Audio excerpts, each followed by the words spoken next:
Hello, folks, and welcome to High Fever, the Indiana Fever basketball podcast. I'm your host, Josh Barcenas, and a much better feeling today around the Indiana Fever as they defeat the Minnesota Lynx 71-69. Indiana goes to 2-5, and the Lynx go to 1-7. Some game leaders: Kelsey Mitchell with 22. Nafisha Collier from the Lynx, 28. Big game. Nalissa Smith put up 12 boards. Collier for the Lynx put up 14. And 4 assists for Grace Berger and 4 for Jessica Shepard on the Lynx.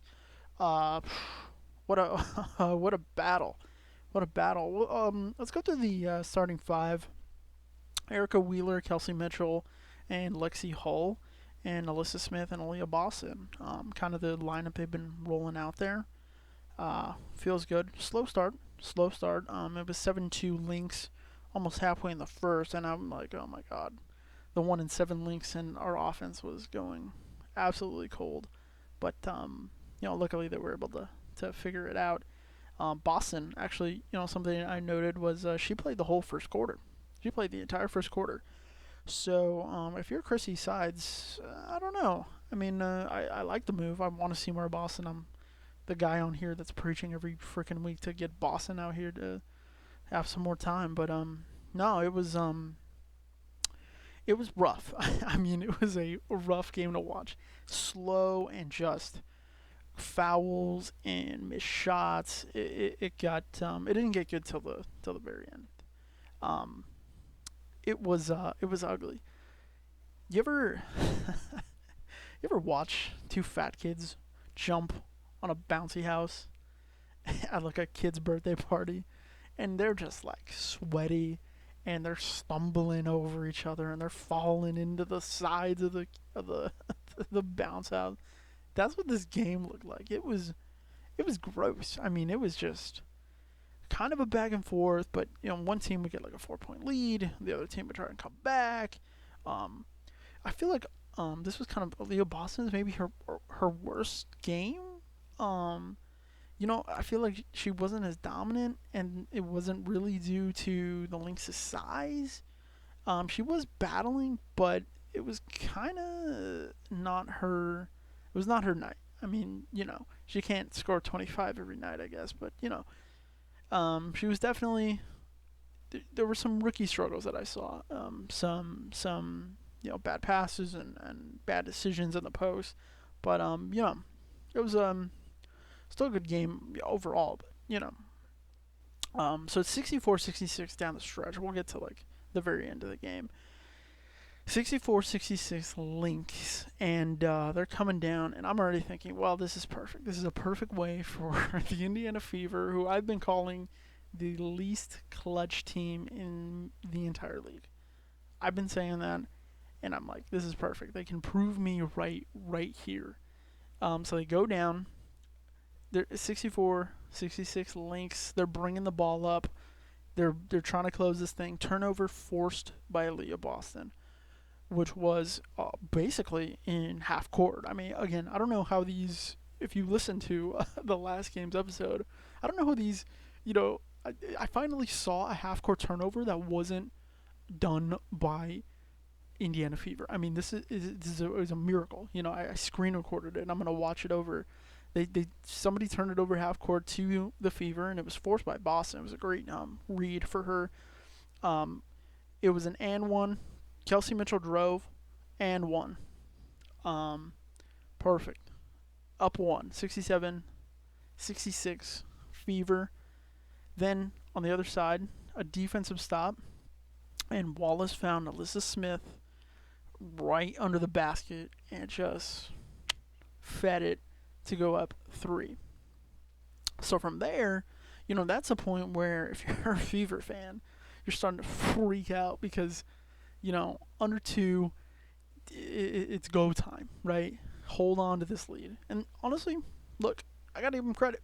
Defense held on, right? They came down, made a couple stops, and when it was time to try and run out the clock, obviously the Lynx were there to foul, they were on the Fever were only up 2, so really it was kind of time for the Lynx to try and get that foul and then potentially come back with a 3-point shot at the buzzer. And when it was time to hit the free throws, the free throws got hit. I mean, look, you know, I complain a lot about this team, but I'm gonna give them their flowers. It's it was a tight game and one that, like, look, they've been in a lot of tight games over this short season. They've only played 7 games, but man, have they been in some close ones. And this one was just one that they were able to finish out. They were able to finish strong.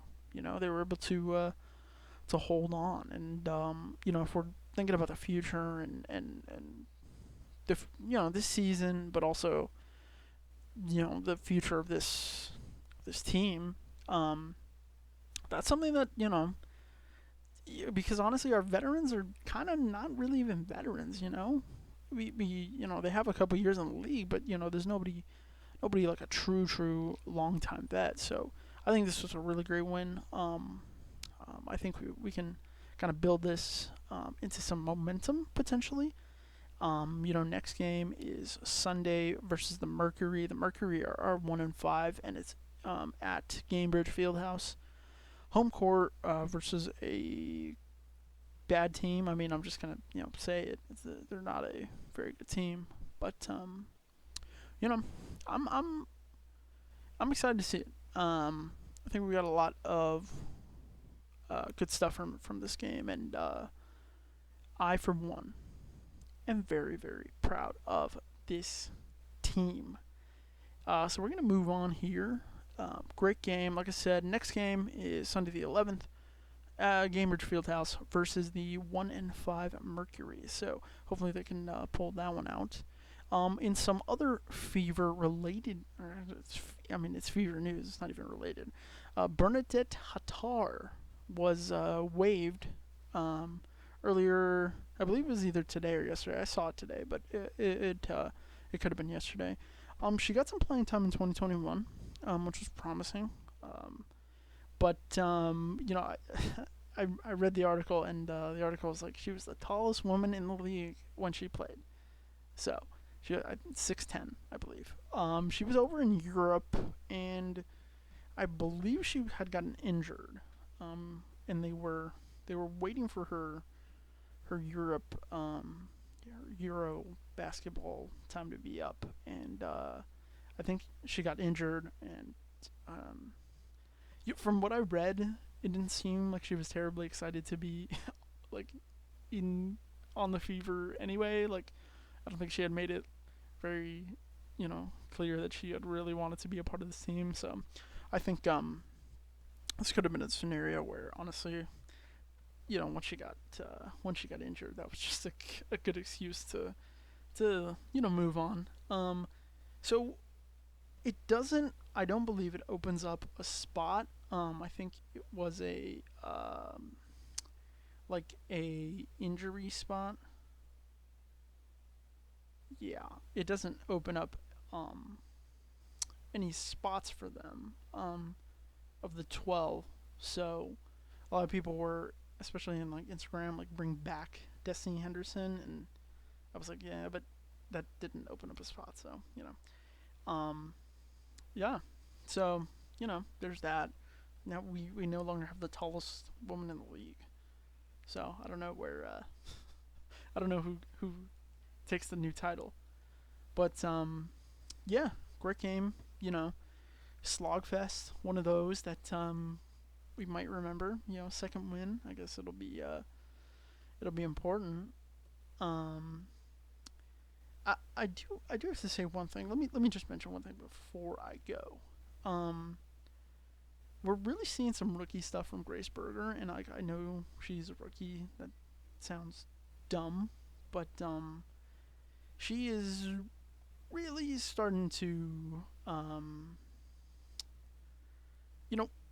it's I don't want to critique her too much, and this is why I'm putting this way at the end. But I've liked her game. I think she's got some good court vision. She played 16 minutes today. I'm not saying take those minutes, reduce those minutes. But I am saying, just be careful. I don't know if we want to put her in this role too quickly. Let her learn. Let her be a rookie. I know that this league moves fast. I know that if you don't put up numbers by honestly your second year, you're liable to be cut. But be careful with Grace Berger, please. Just take care of her, and let's let her develop. Let's let her develop. Like Aaliyah Boston is there. Honestly, put the house on Aaliyah Boston Rookie of the Year. But let's let our rookies learn. That's all I'm saying. I don't know what that means. I'm not a coach. Anyways, I guess I'll see you Sunday night. We'll see. Maybe Monday. I don't know when I'm gonna be able to record that pod. But anyways, take care.